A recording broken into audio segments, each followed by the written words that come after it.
The views and opinions expressed on this show belong solely to the hosts and their guests and do not reflect the views of any on-site institutions unless explicitly stated. What's up, everybody? My name is Steve Vanderwall. And I'm Justin Klosser. And we're your hosts of Cannabis Cum Laude, a podcast devoted entirely to cannabis.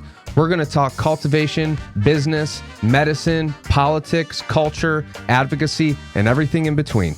The cannabis industry is complicated. It's robust. It has a lot of moving parts. And it's our job to help you understand it just a little bit better. So tune in every week for a brand new episode. And if you have a question that you'd like answered on the show, send it on over to questions@cannabiscumlaude.com. Thanks. Enjoy the show. Hey, what's going on, everybody? Welcome back to another episode of Cannabis Cum Laude. Steve and Justin here for a host episode. And today we're going to be talking about popular questions, a lot of questions that we get, whether it's online or through social media, through in person, really relating to cultivation, whether it's misconceptions, whether it's, 101 questions, which, there's no such thing as a bad question. So what we've done is compiled a bunch of the different questions that we've gotten over probably the last 4 or 5 months, really relating to cultivation. And today we're going to break them down. Yeah, definitely. And actually there was one that we got through email that's a little bit kind of, it's been there for a while and I didn't know where I would throw it in. And honestly, this was answered pretty well in the Cody Peterson episode, but okay. Because it's kind of not in the same category, I think we should address it first. And we had a listener email in asking, why don't I get high anymore? Right now, so for most of us, we have a decent understanding of the more you consume, the more you can tolerate, therefore the more you need in order to get that same feeling. And so that's really it, essentially. And that's it across all systems, right? Like alcohol and any other substance that you could use, even long-term prescription medication, your doctor's going to increase your dose slowly over time because your body's going to build up a tolerance to it. So that was a quick kind of go over. Is there anything you want to touch on with that I might have missed? We did like I said, we did a really good Cody did a really good breakdown of it on the episode we had with him. Yeah, it's just, if you have never done, heroin before and you do a heroin dose that I don't want to say a seasoned heroin user, it sounds, a little bit recreational, but like somebody who routinely has routinely used heroin at a high dose, it could fucking kill you. Right. Right. Same with alcohol. I know, plenty of alcoholics who've drank a bottle of liquor a day. If somebody did that didn't have an experience, you're going to be in really bad shape. You might even die. Cannabis is one of those things where it's not going to kill you, but you're going to need more and more and more to feel that effect. So, I always recommend take a tea break. Take 2 weeks, 14 days, no THC. It can be tough. You might be a little ornery. I know I get pretty grumpy some, day 1, day 2, day 3, the dreams start to come, weird dreams, right? When you don't have THC in the brain, you start to get some weird dreams. But if you're feeling that maybe you're not getting what you want out of your cannabis, you're not having that effect, whether it's creative or relaxation, it just feels like, I don't know, take a tea break. Yeah, definitely. And if it's something where you're using this for a legit medical purpose, and you need this in order to be able to live a healthy life, instead of doing a full-blown tea break, try taking your tea break and where you take a really, really minimal dose for those 2 weeks, or maybe even make it 3 weeks so that you stretch it out a little bit longer and your body gets used to maybe 25 milligrams or something a day as opposed to 100, just throwing out random numbers. Yeah, you could always wean yourself. If you're on 100 milligrams of an edible a day for your pain, the last thing we want you to do is to stop taking it altogether and be in pain. But maybe you go, the first 5 days down to 75 mgs or 8, slowly taper yourself off. To the point where maybe you have, even if you're only taking 25 milligrams a day, chances are when you go back up to that 100 milligrams, you're really going to feel what you want to feel. So, or maybe you'll get that feeling even from going up to 50. Sure. You know what I mean? And then you'll slowly build back up to 100 when that's not doing anything for you. You don't want things to get crazy. You want to start taking 1,000 milligrams a day or something, I mean, and if you are taking 1,000 milligrams a day, by all means, I'm that kind of guy who would probably need that for an edible to do something for me. But true. I even tried to fucking poison you last week, and it just doesn't work. It just. What are you gonna do anyway? So yeah, I think we pretty much nailed down, and I think we can move into the more cultivation type questions. Do we want to kind of go organically through the grow or just kind of let them rip as we see them? I have a question. Yeah. I guess, and I have a lot of question about, like harvesting when it comes to outdoors. We kind of know with indoor, especially if you're using an advanced nutrient line like Floraflex or Athena, they give you a grow calendar that you follow to the day every single time. And it's spelled out for you. Outdoors isn't always like that, or organics isn't always like that. In your opinion, what is the best time to harvest in an outdoor or greenhouse setting? In a greenhouse setting, you have a lot more leeway. You can just let the plant go just as if it was indoors almost. Sure. I mean, light cycle is not going to become an issue. The days are just getting shorter, right? So your plant's still going to keep flowering. If anything, once those days start getting too short, it's just going to flower a little bit quicker. In an outdoor setting, that's definitely a 100% cultivar specific thing. And even more so a regional thing.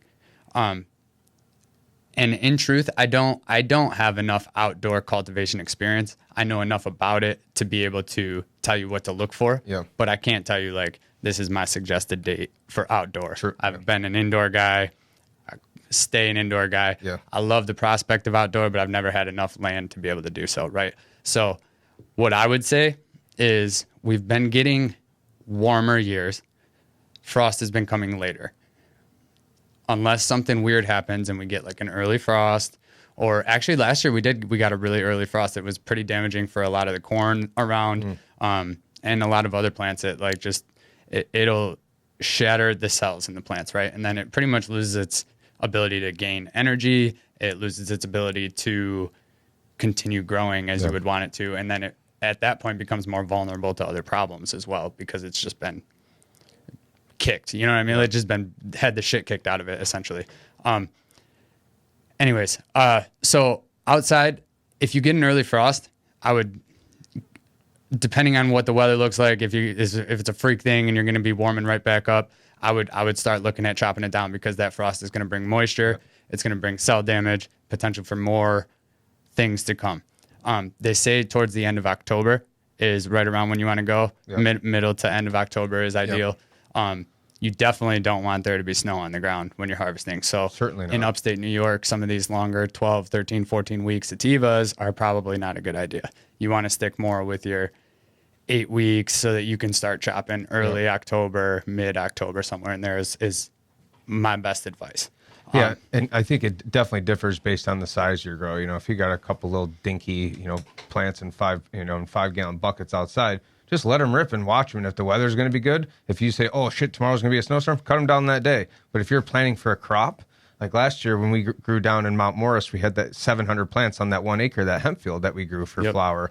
And it was a really nice grow. And we kept, just seeing good weather and said, do we let them go? Do we let them go? What we did, which I would definitely recommend to other outdoor growers, is you can plant them in sections or in stages, right? We did the first 350 1 week, and then 2 weeks later we did them again. Granted, half of them won't, even though we didn't really see a difference in size by the end of the year between the two ones that got the 2 week earlier, quite frankly.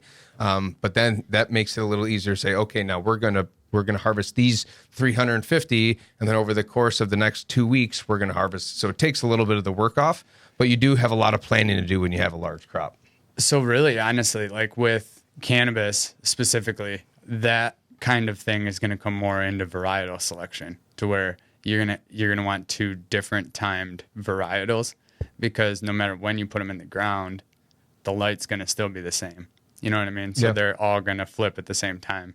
So your harvest isn't going to really change if you have the same cultivar, right?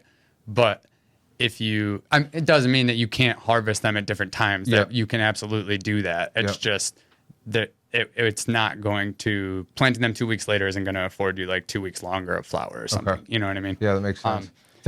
Well, I guess what I meant was vegetatively speaking, we didn't notice a huge difference between the ones we planted 2 weeks early and the ones we planted 2 weeks late, which hindsight, I guess it didn't really even matter from a harvest perspective, because when they got to go, they got to go. Right. Yeah. Yep.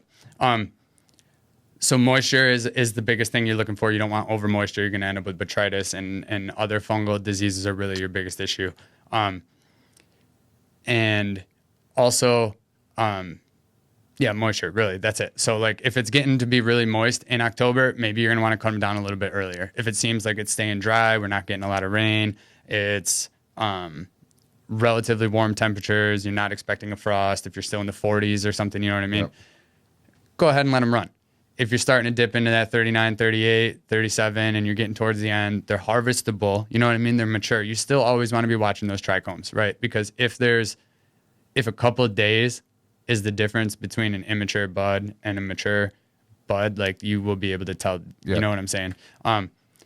So try to let them mature. But like if something devastating is coming, a little bit immature is better than nothing. Because you have just mold everywhere. You know what I mean? Last thing you want to do is have this big, beautiful crop that you let go a week long and it's just littered in botrytis. Yeah. You know? Shot. And if you're doing it on a commercial scale, that's like a lot more. It's a financial problem. It's you have to worry about microbial testing. You can't just like go through and hand pick and try to find what's not infected or whatever. Like you could theoretically do on a home grow scale, right? I wouldn't advise it. I personally, if I see mold, I know that means it's within the whole plant. Whether it's showing or not is a different story. I also get a little bit argumentative in my own head of like, it's just biological stuff, right? And if you're putting a fire to it, it's probably burning off a lot of what's bad. Who knows how bad it is? Or maybe it's making it worse. I'm not scientifically smart enough in that area to know. It's an interesting point, though. But like, I'm sure it's not good for you, but like, how bad is it? We breathe mold and stuff all the time. You know what I mean? And there's a different. It's not like black mold. You know, it's right. And I guess I don't know anything. I know way less. But like, what is? You get a flower with some mold on it and you smoke it. What's happening? It sounds bad, but I'm going to research this and I'm going to get back to the listeners because I don't feel like we should be throwing out this huge question of like, oh, maybe you could smoke your mold. No, I don't think you should, and I don't think we're advocating for that. But like, what has actually happened? What are the down? You know, why is it bad? Because people say don't smoke it, don't smoke it. Why? I don't know. Right, but yeah, you can eat blue cheese and stuff like that. You know what I mean? And those are all mold-based products. Anyways, moving kind of in that same harvest light of when do you harvest, since we kind of touched on the trichomes there, you're looking for, in my opinion, and what is most commonly accepted. Some people, it really depends on what your end product is. Sure. If you're going for extracts, some people will not recommend waiting until there's amber because that's going to come out in your extract. And people want a lighter colored extract, right? So in that case, you're going to want the majority of your heads white, hopefully no amber. Maybe a couple of them are still clear, but that's your ideal extract type flower. Milky, not white, but like a milky whitish cloudy color. Yeah, it's cloudy. If you're harvesting for smokable flower, in my opinion, the best time to harvest is when you're at like 20% amber, right? So like if you're looking at your trichomes, you could either try and like section it out like what you think the area looks like, but that gets tough because the amber ones are going to be sporadic, right? So what I like to do is I'll count like 40 of them, right? And if in those 40 of them, 20% of those, which is what? Let me pick a different number. Let's just say 100. We'll use 100. So if in those 100 trichomes that you count, 20 of them are amber, I think that's good to go because they're going to continue to mature and degrade as they're hanging, right? And you don't want them really to all be amber because that's like we were talking about with Cody when a lot of this is starting to degrade and you're more than likely going to have more of that CBN as opposed to a THC, which is what most of us are cultivating for. So that 10 to 30% is really what is mostly recommended. Some people like to go 50, but in my opinion, if you do like right at 20%, you end up with like a 50-50 amber milky, right? Which is a nice blend and speaks to that full spectrum that we like to speak about for everything. Yeah, and it all is about end product, like you said. And you know, one thing that we talked about with Cody was, does CBN really help with sleep? Anecdotally, yes. Scientifically, we're not sure yet. But let's pretend for a second that it does. Right, and you're an end product. You know, I'm in the extract business. If I know that I'm going to be making a sleep product, maybe I let them that go another 4 or 5 days, where you have maybe Definitely. 80% of your crop is amber. So it really is all on what your end crop is, or what your Definitely. end product is. So we had an episode actually that we didn't release a while back. Maybe we'll end up putting it out on like a Patreon supporter deleted episodes type thing maybe or something. But where I spoke about this strain Storm Shadow that I was running for a long time, and it comes from Rasta Jeff Ivory Genetics. But it likes to go along, in my opinion. In order to get to maturity, it's generally in 10 weeks. 11 is better. And if you can go a little bit longer, you end up with much more bulk, maybe not necessarily a better high, right? And one time I let that thing go 13, 14 weeks. And when I hit it, I like went to sleep. Really? You know what I mean? It was just like, it was mature is the best way I could say. And it went from being ahead of time before that, like a super sativa, if you will, of like my fiance missed a massage appointment because she was cleaning the house after smoking it. You know what I mean? That's how I remember Storm Shadow hitting. It was very stimulating, very creative. So it's funny how you let it go another 2 weeks, it becomes a completely different product. Exactly. Well, and it's all the molecules, right? Which makes sense with that cannabis pharmacology, right? That's a term that we got to start making prevalent. Yeah. Okay, so that's harvest. 10 to 30% trichomes. You're going to want to be looking at that in at least a jeweler's loop, right? Something with like 10 times magnification. More is better. 10 times will get you by. You'll be able to see them. You sometimes can kind of see pretty well, actually, if you use your cell phone and zoom in. Yep. So that's a good tool if you don't have a loop. But you'll get a more full, crystal clear picture that's not like getting grainy and then not grainy. Yep. If you use a loop. Or a really good tool, honestly, is one of these USB microscopes. You can get them on Amazon. Some of them are even only like $20. You plug it right into your laptop and it magnifies whatever you're pointing at, and you just have it right on your screen. Good to go. No shit. Awesome tool. Grow hack there. Definitely get one if you don't have one. The loop is still handy though for when you can't have the laptop with you. Yep. You know what I mean? Yeah, Marv from our Mount Morris farm last year, he bought one of these like silly glasses that was like looked like an X-Man. It was those like black glasses with like a flip down loop and light. So he's like walking around. It's so damn funny. But those are convenient though, right? Yeah. And you don't have to like try and do. You just have it set to the right setting. You get close enough. You can see those things are actually really awesome as well, especially for field work. We had a couple of people from Livingston County Economic Development come out to see the field. They had never seen it. You know, they were a little more conservative, but were warming up to the idea of, you know, what was going on with cannabis. And we said, hey, put these on. You want to know why cannabis makes you feel good when you light it on fire? Put these on. And they're like, you know, the first time you can Google microscopic, trichome images and you see them up close, and they were all just blown away. Like, we had no idea that this was happening in this plant. I'm like, yeah, no kidding. Yeah, they look like, and for those of you who haven't actually seen them up close, they're awesome. They look like little mushrooms. Look like little aliens. We'll blast some pictures on our social media over the course of this next week so that you guys can kind of get a preview. Yep. Going right along with harvest, we'll move right into the next step. After you are done and you harvest, people are curious about, how do you dry? What's the drying process, right? Ideally, you want an environmentally controlled space. This isn't feasible for most of us, right? But if you do have the environmentally controlled space and you're able to keep it nice and have maybe a sealed off space, 60 humidity, 60 Fahrenheit. That's what's recommended, 60 and 60. And you do that. So this is a little tidbit that I'm gonna definitely have to throw credit to Rasta Jeff. I learned this from him a long time ago. Been using it forever. Works great. If you're in that, you're probably gonna be in the 10-day range, somewhere about when you're gonna dry. Not necessarily, because water content of your plant when you cut it could vary across when you are cutting it, right? Depending on the last time you watered. But somewhere around that 10 to 14 days is typically a good dry period. But a good metric that's on the plant that you can actually test, because you don't know if maybe your hygrometer is off or something, or maybe a door was left open for a little bit so the humidity was out right, and maybe things just aren't going exactly to that plan that you were hoping for.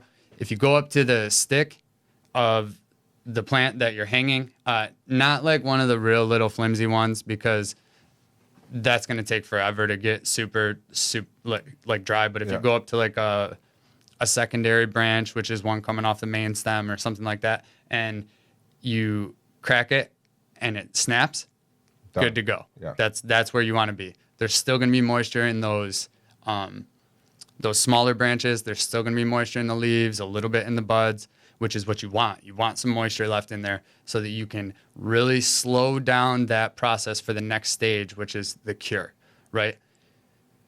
Trimming is a whole different animal. Some people like to wet trim. Some people like to dry trim. Yep. I've done a combination is kind of where I've landed.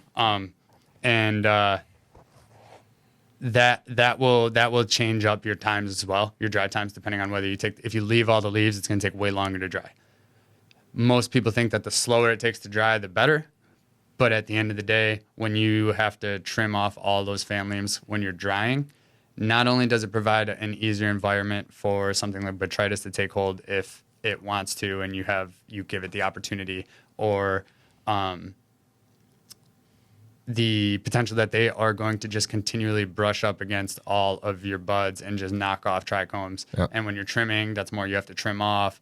That's more handling of the buds, right? Whereas if you, in my opinion, cut them all off pre-cut, I always do it 2 days ahead of time. I let them, so that way the wounds heal over, so that they're not drying out through those leaf wounds. Oh, so you take the families off before you harvest them? 2 days ahead of time, typically. Interesting. And then if a couple more come, I'll pull those off, but it's usually minimal, so it's not like a bunch of wounds, right? Because if you were to go in and just completely strip all your fan leaves the day of harvest and then hang it, now you've got 150 to however big your plant is wounds that are just sitting there letting moisture escape much quicker than you're really hoping it does. Interesting. Yeah, so I like to do it 2 days ahead of time. This is something that I've just it makes sense in my head, so I started doing it. It's completely bro science, but you know what I'm saying? So I do it 2 days ahead of time, let those wounds heal up a little bit. I guess 3 days ahead of time, because I do implement the 24-hour dark period. Don't know if there's anything to it. I've heard good, I've heard bad. In my opinion, it doesn't hurt anything. And one last final the science stress makes sense, so I just do it, you know? And then I do the dry, wait till it cracks, and then drop them into jars, right? Definitely, if you are dry trimming, I recommend trimming before you put them into jars. If you have all of that leaf material and everything in the jars with your bud material, that leaf hay-like smell is going to transfer in with the buds while you're curing, and it's going to rob you of a lot of that nice terpene, bud, dank, stinky, lemony, whatever it is smell that you're hoping to achieve. You're going to get that because those leaves hold the moisture longer. That, you know what I mean? Like it makes for a worse cure. So I would recommend trimming before you go into your cure. Whether you do that wet or dry, up to you. And so when you're curing, right, next stage, right, everybody wants to know what's the proper process for curing. I don't know that I have it down to a T. I use these little hygrometer things that so I always use mason jars for curing. I get the biggest ones I can and use those. Fill them up 3/4 of the way so that there's a little bit of an air gap, right? Standard. If you have a lot of plants, Rubbermaids work. I just don't like the fact that they don't seal completely. Yeah. You know what I mean? It does leave less control in your hands. You know what I mean? But if you can get some of those ones with like the silicone inside, snap them down nice, maybe the Sterilite ones, maybe those will work great for curing as well. If you could get something that's food grade plastic, you know, definitely not a Ziploc tough. Bag though. Right. And, you know, they do have things like those Grove bags and other things that are coming out that are a different material, right? It's not just a little sandwich baggie that is semi-porous in a molecular level, you know what I mean? Where it kind of does let things dry out still. That's why you can smell so much through it, you know what I mean? Like, if it was not porous, it would be scent-proof, right? So, so when you get them in there, you get them in that container. Like I said, I use a hygrometer. Anytime it goes above 64, 65 is when I'm opening my jar.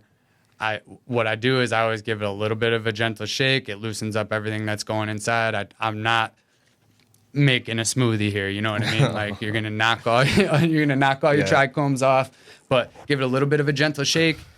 That way it kind of moves the air around, mixes all the air up inside of there. Then you open it up, let it sit for a few minutes. Hopefully when you put that thing back on, you're going to be somewhere around 50, 55%. And then it's going to kind of slowly build back up to that 64. And you're going to keep doing that until you get at a stable 58 to 62, right around where Boveda has their pecs.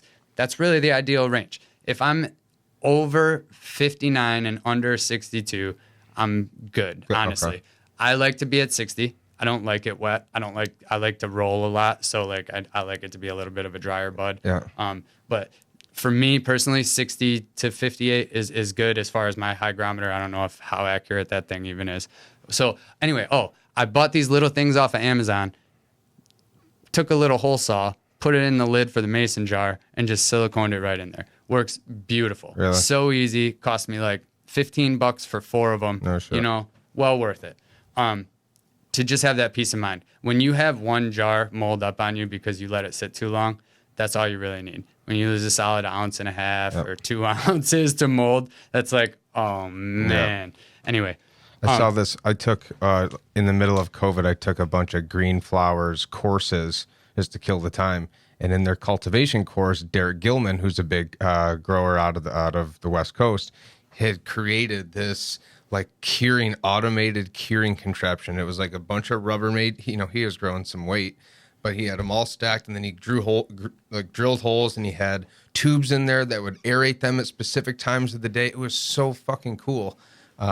Obviously, if you're at a small scale, it doesn't matter. But if you're in a commercial facility and you got pounds and pounds and pounds, you may not always have the ability to go in and shake 3,000 mason jars or something like that.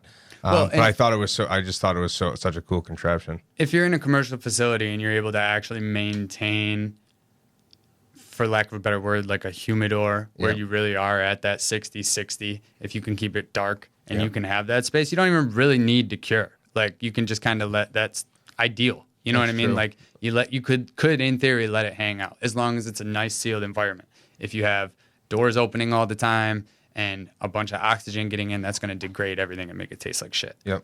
But in theory, a sealed room is the same thing as a container. You know what I mean? And as long as you have the environmental control that's going to not allow the humidity to build up too much, you're good to go. Makes sense. But a good method for trying to cure your bud if you don't have these things, I would say open it up twice a day, 2 or 3 days, right? Let it sit. Smell it. If you smell ammonia, that's bad. That is not, unless you have like some kind of weed that actually smells like cat piss, but ammonia is the smell you don't want. If you got that, you got problems. You might not have any growth, so maybe it's salvageable, but there's something going on in there. At that point, if you want to try and salvage it, pour it out and let it air out as best you can. Maybe even put a fan on it. I mean, that's a sin, but like maybe even put a fan on it. If you're really trying to if you're desperate, you got to have that. I can't even really recommend that, right? So if there's an ammonia smell, I would stay away personally. I would just catch it. In my opinion, my health is more important than $200 or whatever you would consider an ounce of weed these days. And, but so twice a day, 2 or 3 days. If you're opening it up and it feels real moist, like I said, dump it out, let it air out for a little bit. If you're opening it up and you just kind of get like a little bit of a hay smell, there's like a little moisture and whatever that's kind of where you want to be in the first few days. Not where you want to be, but it's kind of what happens, right? Don't be afraid of the shitty smell. That's what happens. Good smell comes back, people. Twice a day, couple days, right? After that, 4 or 5 days of once a day, right? Where you open the jar, let it sit there for 5 minutes, 10 minutes maybe, put the jar back on. And again, with the gentle shake to mix the air up inside. And then after that week, then you start going into maybe every other day for a few days, and then you just not opening it anymore, right? For me, at 2 weeks, there's not really a need to burp, right? You can still let it sit and let it kind of build up its own funk. And if you have the hygrometers and they go high, I would burp it. But at that point, you should be fine. Like, it shouldn't be an issue, right? So yeah, that's a good method to follow for that. And I would also say that that is probably a great time to cut for Friday's portion, right? Yeah. And yeah, we'll post harvest pretty much, right? All right. So thank you guys for tuning into this question. We're gonna be coming back at you with another part that'll be coming out on Monday. More common questions and listener questions that we've had come in. Thank you so much. And also, if you want your name associated with your question, make sure you tell us that in the email, because we don't want to be putting anybody's business on blast. So when your questions come in, we're just kind of leaving them anonymous at this point. Yeah. So, yeah, with that, elevate your state of mind, people. Thanks to our friends here at Rockbox Recording and Production in Rochester, New York. They are a full professional podcast and video studio designed by a radio guy for podcasters. Audio, video, voiceovers, editing, whatever. Mouth off at Rockbox at rockbox.com. You can follow Cannabis Cum Laude on LinkedIn, Facebook, Instagram, Twitter, and Cannabuzz. Type Cannabis Cum Laude into your search bar and you should be able to find us, but the links will also be posted in the episode notes as well. If you want to help support the show, head on over to Patreon, and that will ensure that we're able to keep the best quality sound and video coming to you on a regular basis. And if you liked what you heard today, please don't forget to rate and review the show.